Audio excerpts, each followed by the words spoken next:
저는 저는 목사입니다. 근데 저는 목사라고 얘기를 할 때에 단순히 어떤 이 신학교를 졸업하고 신대원을 졸업하고 이 총회의 어떤 조건들을 만족해서 그것을 얻었기에 목사라고 얘기를 한다면 상당히 좀 거기에는 많은 위험 요소가 있을 것입니다. 지금 요즘에 참 그 정명석부터 시작해가지고 또 이 사이비들에 대한 보도들이 많이 되고, 어제 제가 보지는 못했지만 그것이 알고 싶다에서 인천의 한 초등학생이 폭행 사망 사건을 다뤘는데 신실한 기독교인이었어요. 그 때려 죽인 부모가. 그래서 참 이게 계속해서 기독교에 대한 안 좋은 반감들이 사회 가운데에 퍼지고 조장되고 있는데, 이 가운데에 우리가 어떻게 살아내야 될까? 이 교회가 어떻게 이 세상 가운데에 우리의 참 믿음과 그 신앙을 드러내며 살 수 있을까? 이런 고민이 요즘 참 많이 되는 때입니다. 목사면 목사다워야겠죠.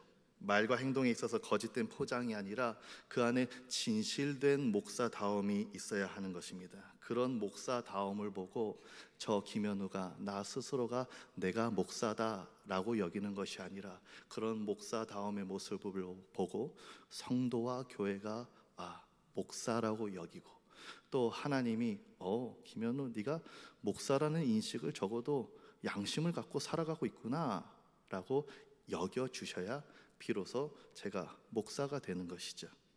목사라고 하면서도 말과 행동을 분별하지 못하고 잘못된 가르침을 행하고 오히려 교회와 성도를 시험에 들게 한다면 목사이나 목사가 아닌 것이죠. 저는 또 그냥 목사가 아닙니다. 우리 사랑하는 청암교회의 목사입니다. 제가 청암교회 목사인데 청암교회 성도님들에게 연락하고 만나기보다는 저 다른 교회 성도들과 밥 먹기 좋아하고 연락하기 좋아하고 만나기를 좋아한다면 제가 청암교회 목사라고 할 수 없겠죠. 다른 교회를 더 칭찬하고 청암교회의 칭찬은 없이 청암교회는 이게 문제야 막 이런 말만 제가 내뱉고 있는다고 한다면 저는 청암교회 목사라고 할 자격이 없을 것입니다. 청암교회를 위해서 헌신하기보다 내가 어떤 내 개인적인 사역이나 다른 것에 더 집중을 하고 있다면 저는 과연 청암교회 목사가 맞는가라는 질문을 받게 될 수도 있겠죠. 또 저는 어느 한 부모님의 아들입니다. 부모님한테 아들로서 밥 한 끼, 차 한 잔 살 줄 모르고 떨어져 살았다고 해서 어떻게 사시는지 관심도 없고, 오히려 생판 모르는 남이나 옆집 아저씨한테 내 마음과 정성을 쏟고 있다라고 한다면 아들이지만 아들이라고 말하기는 어렵겠죠. 저는 또 한 아내의 남편입니다. 제가 남편으로서의 자각을 잊어버리고 그냥 머릿속에 다른 여자 만나는 생각으로 가득 차고 집에 째깍째깍 들어와야 되는데 유흥의 자리로 나가는 것을 즐겨 한다라고 한다면 결혼은 했으나 남편이라고 말할 수 없겠죠.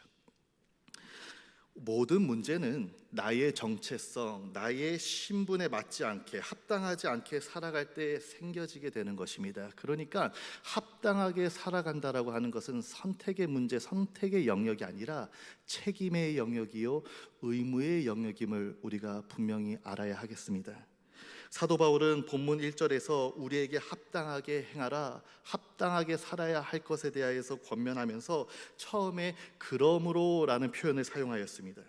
그러므로라는 표현은 한번 PPT 띄워주시면 앞에 내용이 그 뒤에 나오는 내용의 이유나 원인이 될 때 쓰이는 단어가 바로 이 그러므로라는 접속사입니다. 그렇다면 바울이 합당하게 살라고 권면하는 이유가 이 그러므로 앞에 나오고 있다라는 말인데, 에베소서의 구조를 보면 이 앞에 내용이 무엇인지를 쉽게 이해할 수 있습니다.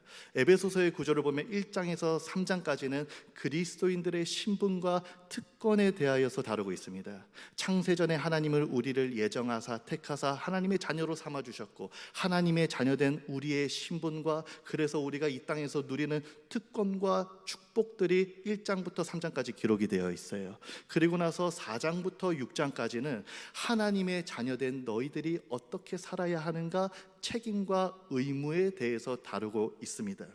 그러니까 다시 정리하면 에베소서는 우리를 택하시고 자녀 삼으신 하나님의 사랑, 그래서 자녀 그리스도인 된 우리가 어떻게 살아가야 하는가, 이 삶과 책임의 영역으로 초점을 옮겨가고 있는데, 그 중간에 교량 역할을 하고 있는 것이 바로 이 그러므로라는 단어라는 것입니다. 구원받은 자이니 그러므로 구원받은 자답게 살아가라. 하나님의 자녀이니 하나님의 자녀답게 살아가라. 성도이니 그러므로 성도답게 살아가라 라는 것입니다. 사도 바울이 생각하는 합당하게 살아간다라는 의미는 분명합니다. 신분과 행함이 균형을 이루는 것.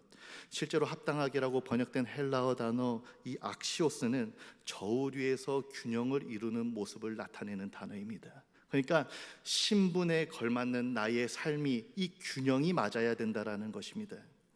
신분에 합당하게 살라고 말하는 사도 바울은 지금 어떤 상황에 처해 있느냐면 로마 감옥에 갇혀 있습니다. 로마 감옥에 갇혀 있으면서 합당하게 살라는 것을 얘기하고 있는데, 이 합당하게 살라는 얘기를 하면서 자신을 표현하기를, 자신을 향해서 가리키기를 내가 주 안에서 갇힌 자라고 오늘 4장 1절에서 밝히고 있습니다.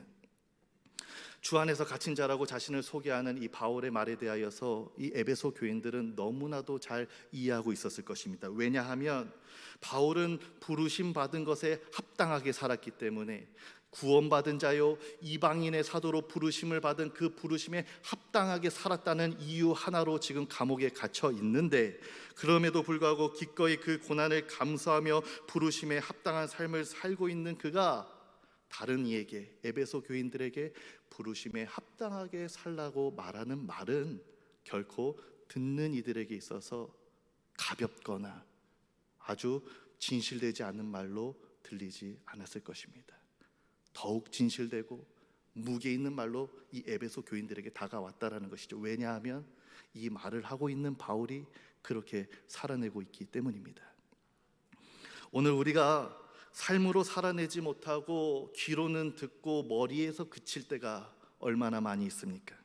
신앙의 삶을 살아야 함을 너무나 잘 알고 있는데, 또 때로는 그러한 삶을 살아야 한다라고 내 입술로는 내뱉고 고백하면서도 실제로는 그냥 말로만 그칠 때가 얼마나 많이 있습니까? 우리보다 먼저 그 부르심에 합당한 삶을 살았던 이 바울의 외침, 이 바울의 외침이 오늘 이후 오후에 저와 여러분들에게 닿기를 바랍니다.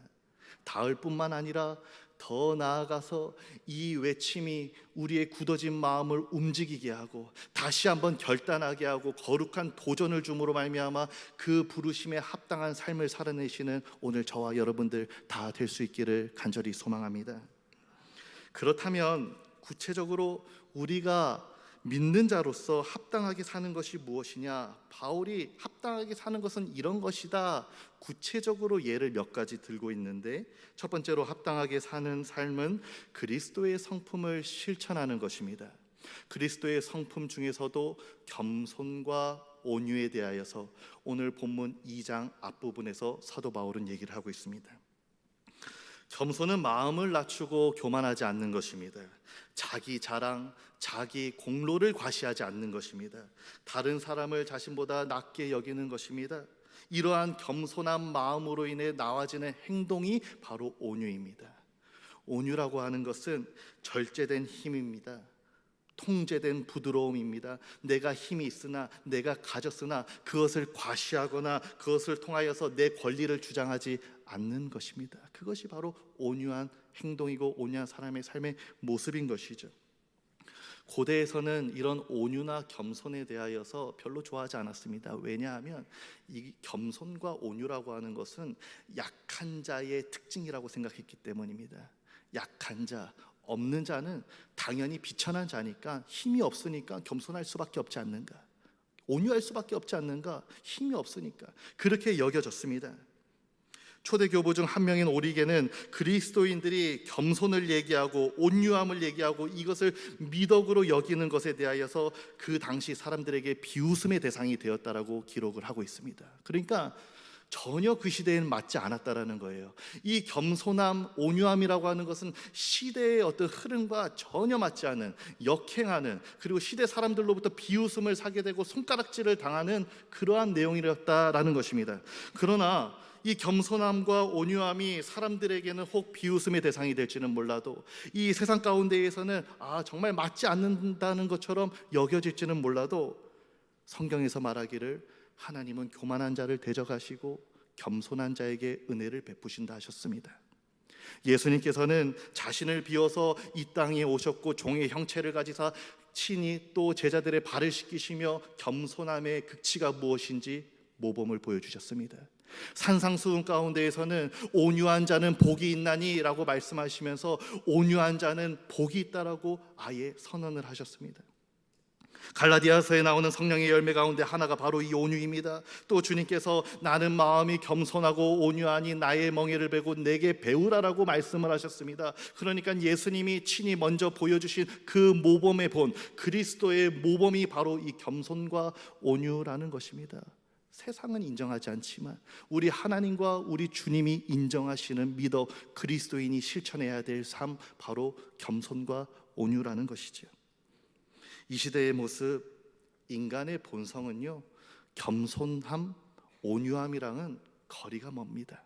기본적으로 사람은 겸손보다는 자랑하고 싶어요. 온유함보다는 분노를 표출하기가 쉽습니다. 우리가 겸손함과 온유함을 지니고 실천하게 하는 유일한 방법은 무엇일까? 이토록 겸손과 온유를 지니고 실천하기가 어려운데, 그렇다면 이것을 내가 어떻게 실천할 수 있을 것인가? 유일한 방법은 나에 대해서 정확하게 아는 것입니다. 그리고 하나님을 더욱더 정확하게 아는 것이고, 예수님께서, 우리 주님께서 내게 무엇을 행하셨는가 더 깊이 알 때에 우리는 자랑할 것이 없는 것입니다. 내가 연약하고 죄인임을 알 때에, 하나님이 누구이신지를 알 때, 예수님이 나를 무엇을 하셨는가를 정확히 알 때에 우리에게는 자랑할 것도 없고 교만해야 될 이유도 없고 주장할 권리도 없고 오직 겸손과 온유만이 남게 되는 것입니다. 우리 모두 하나님을 더욱 깊이 아실 수 있기를 바랍니다. 하나님 앞에서 나의 위치를 정확하게 인식하실 수 있기를 바랍니다. 그래서 겸손과 온유함의 실천을 통하여서 하나님이 기뻐하시고 축복하시는 인생 다 살 수 있는 저와 여러분들 다 되기를 바랍니다. 겸손과 온유에 이어서 우리가 실천해야 할 이 그리스도의 성품은 오래 참음과 서로 용납함입니다. 2장 후반부에 나오죠. 오래 참음, 그리고 서로 용납함이에요. 오래 참는다는 것은 어려운 상황, 참을 수 없는 상황에도 그것을 우리가 신앙 안에서 확신하는 것과 행하는 것을 유지하고 끝까지 그것을 견지하는 것을 의미합니다. 오래 참음의 내용은 그렇다는 거예요. 오래 참음하면 한 가지 늘 기억나는 게 있습니다. 어렸을 적에 이제 아버지와 형과 함께 목욕탕에 갑니다. 이 목욕탕을 가요. 그 목욕탕에 가면 아버지가 먼저 이제 때를 미시는 동안 형과 제가 뜨거운 물에 들어가서 이 몸을 불리고 있어야 됩니다. 왜냐하면 아버지가 그때마다 하시는 말씀이, 내가 너희 둘까지 밀어야 되는데 너희들이 뜨거운 물에 잘 들어가 있어줘야 아빠가 힘이 덜 들지 않겠니? 들어갑니다. 처음에는 자신 있게 들어가요. 그런데 이 뜨거운 탕 다 들어가 보셨잖아요. 호흡 곤란이 오기 시작합니다. 힘들어져요. 그리고 목욕탕 그 탕 위에 벽면 보면은 시계 하나 걸려 있거든요. 시계만 보고 있습니다. 그러고 나서 이 목까지 담궈야 되거든요. 때를 여기까지 미니까. 근데 숨을 못 쉬니까 자꾸 일어나게 되는 거죠. 그러면은 저기서 한쪽에서 앉아가지고 때를 밀고 계시던 아버지가 한 번씩 보십니다. 그럼 다시 또 들어갑니다. 다들 경험 있으시죠? 그게 자꾸 생각이 납니다. 또 그렇게 힘들게 그 때를 베끼고 나면 또 한 가지 코스가 남아 있어요. 땀 빼는 사우나에 들어가야 돼요. 땀 빼는 사우나에 들어가면 그냥 있다 나올 수 없죠. 그 모래시계 하나 있거든요. 그게 3번 돌아갈 때까지 거기서 버텨야 되는 거예요. 엉덩이가 뜨거워지기 시작합니다. 아무리 아버지가 그때 수건에 물을 묻혀갖고 엉덩이 깔아줘도 이 방법이 없는 거예요. 발바닥도 뜨거워지기 시작하고 막 뛰쳐나오고 싶은 거죠. 근데 어릴 때는 참을 수 없었던 것들이 가만히 이 목욕탕을 보니까 아저씨들은 뜨거운 물에 오래 있는 겁니다. 사우나 막 모래시계 이거 개의치 않고 그냥 오래 있는 거예요. 땀을 쫙 빼야 된다면서 소금까지 발라가지고 그 안에 있는 거죠. 마찬가지입니다. 신앙도 성숙하지 못할 때는 오래 참기가 어렵습니다. 무슨 어떤 일만 일어나면 그냥 넘어지고 뒤집어지고 자빠지는 것이 신앙이 미성숙한 자가 보이는 모습이라는 거죠. 근데 신앙이 성숙을 하게 되면 견딜 수 있는 이 능력이 생기는 겁니다. 능력이 생기는 것이죠. 우리가 이 신앙에 대하여서 성숙함을 추구하면서 나아갈 때에 이제는 오래 참고 견뎌내는 일들이 가능해진다는 겁니다. 오래 참음이 모든 상황, 모든 환경을 견뎌내는 것이라면 용납한다라는 것은 모든 종류의 인간들을 견뎌내는 것을 의미합니다. 제가 인간들이라고 표현한 이유가 있습니다.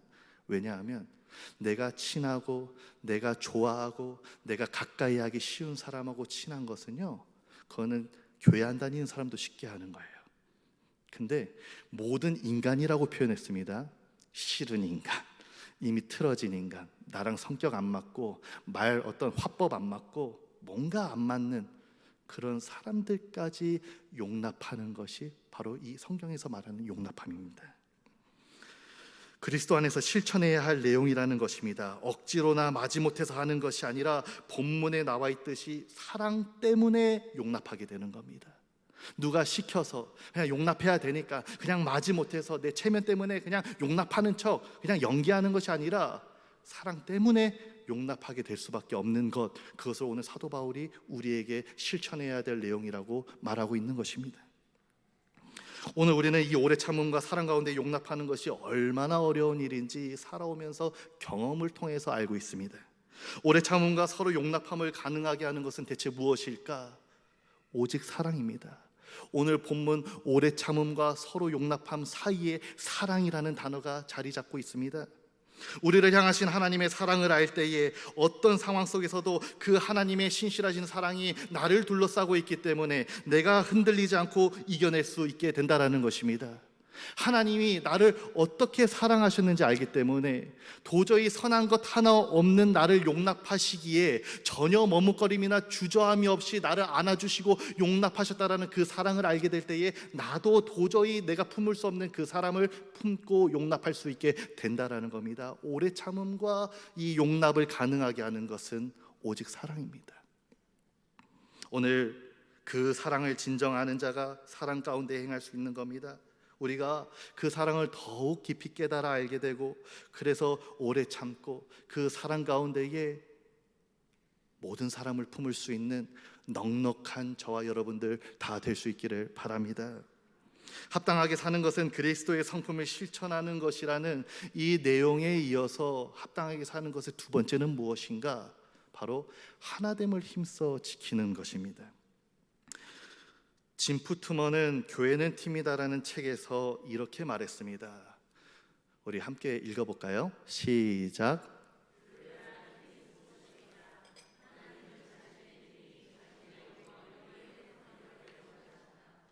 재능 있는 개인들로 구성된 팀이라도 팀워크 없이는 승리할 수 없다. 팀워크는 승리의 필수 요건이다.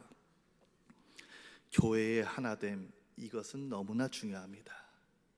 아무리 잘난 사람 하나 있어도요, 두세 모여서 함께 협력하는 것이 더 지혜로운 결정에 이르게 되고요, 더 힘 있는 사역들을 감당할 수 있게 되는 겁니다. 생각과 가치관의 차이, 사회적 신분의 차이, 성의 차이, 빈부의 차이, 성장 배경의 차이, 교육 정도의 차이, 공통점보다 차이점이 더 많은 우리들이 과연 하나 될 수 있을까? 어쩌면 불가능해 보입니다. 너무나 달라도 너무나 달라요. 공통점을 찾는 것이 어렵고 차이점을 찾는 것이 너무 쉬운 저와 여러분들, 우리 교회 안의 관계들입니다. 그런데 어떻게 하나가 될 수 있을까? 바울은 그 근거를 4절부터 6절까지 몇 가지를 통해서 알려주고 있습니다. 첫 번째, 한 몸 한 성령 한 소망이라는 겁니다. 한 몸 한 성령 한 소망이니 우리도 하나가 될 수 있다라고 바울은 얘기를 하는 거예요. 왜요? 한 성령을 통하여서 우리가 그리스도의 한 몸이 되었으니, 그리고 우리가 품고 있는 이 한 소망이라는 것은 무엇입니까? 구원의 소망, 궁극적으로 하늘 소망을 가리키는 겁니다.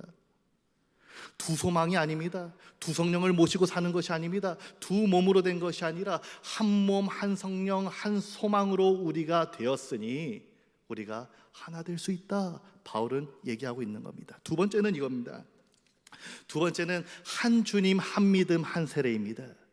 두 주님 두 믿음 두 세례가 아니라 한 주님 한 믿음 한 세례, 오직 예수 한 분으로 주님으로 고백하는 한 믿음, 그리고 그 한 믿음을 공통적으로 공개적으로 고백하며 나아가는 한 세례, 그것이 바로 우리가 하나됨을 또 하나되게 할 수 있다라는 성경적 근거가 된다라는 것이죠.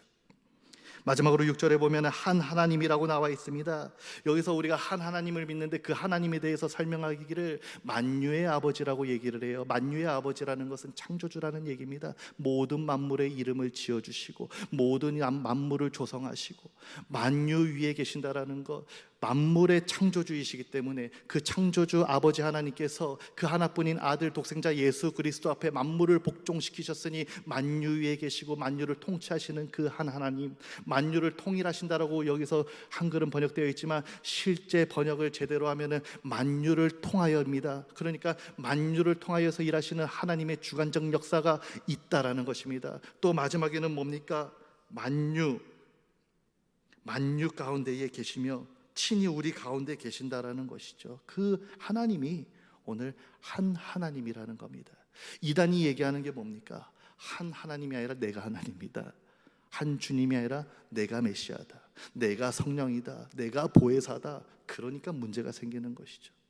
그것이 아니라면 우리는 한 하나님, 한 성령, 한 주님이신 한 예수님을 믿고 섬기는 자들이기에 하나 될 수 있다. 바울은 요약하자면, 정리하자면 그렇게 얘기를 하고 있는 것입니다.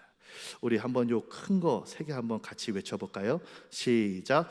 한 하나님, 한 예수님, 한 성령님, 우리가 믿고 모시고 섬기는 분들이 다 한 분이시니 우리가 하나다라는 말씀입니다.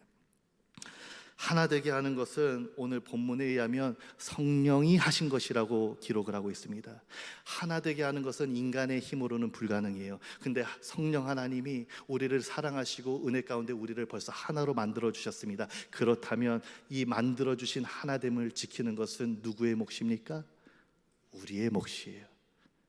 근데 오늘 본문 말씀에 보니까 힘써 지키라고 얘기를 합니다. 힘이 들어간다라는 겁니다. 수고와 노력이 필요하다라는 거예요. 하나됨이 그냥 이루어지는 것이 아니라 이 하나됨의 필요성, 이 하나됨의 가치가 얼마나 중요한지를 깨닫고 노력하고 헌신하고 수고해야 하나됨을 이룰 수 있다라는 말인데, 왜 우리는 수고를 하지 않습니까? 왜 순종하지 않을까요? 요한복음 17장 말씀을 보면 예수님이 십자가에 달리시기 전에 유언과 같이 하신 말씀이 등장하는데, 아버지와 아버지께서 내 안에 내가 아버지 안에 있는 것 같이 그들도 다 하나가 되어 우리 안에 있게 하사 세상으로 아버지께서 나를 보내신 것을 믿게 하옵소서. 내게 주신 영광을 내가 그들에게 주었사오니 이는 우리가 하나가 된 것 같이 그들도 하나가 되게 하려 함이니이다. 예수님의 이 땅에서의 마지막 기도가 우리의 하나됨입니다. 예수님의 유언과 같은 기도, 우리가 순종하지 못할 이유가 무엇이 있습니까? 왜 아직도 마음이 평행선이고 아직 이 꼬인 것이, 이 꺾인 것이 풀리지 않고?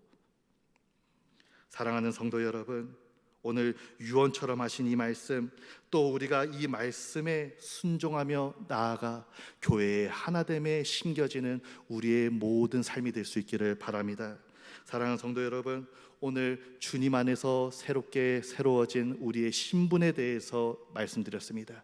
우리의 신분에 맞게 우리의 행함이 균형 있는 그러한 삶을 살아내시고, 또 어렵지만 힘들지만 그리스도의 성품을 날마다 닮아감으로 실천하면서 살아가시고, 그리고 우리 사랑하는 주님의 몸된 교회 청암교회의 하나됨을 위하여서 우리 모두가 한마음 한뜻으로 노력하고 애쓰는 우리 모두요, 우리 온 교회 될 수 있기를 주님 이름으로 간절히 소망합니다. 기도하겠습니다. 하나님 아버지, 허물 많고 죄 많은 아무 선한 것도 없는 저희를 창세전부터 택하여 주시고 하나님 자녀 삼아 주시니 감사합니다. 우리가 이 감사를 입술로만 말하고 고백하는 것이 아니라 우리의 삶으로 반응하며 하나님이 기뻐하시는 삶을 살게 하여 주시고, 특별히 우리의 본성 위에 주님의 성품을 덮어주셔서 날마다 주님 닮아가는 모습으로 실천하며 살아내며, 또한 주님이 하나 되게 하신 그 중요한 가치를 우리가 다시 한번 기억하면서 교회의 하나됨을 위하여서 날마다 애쓰며 나아가는 우리 모두가 되게 하여 주시옵소서. 예수님 이름으로 기도드리옵나이다. 아멘.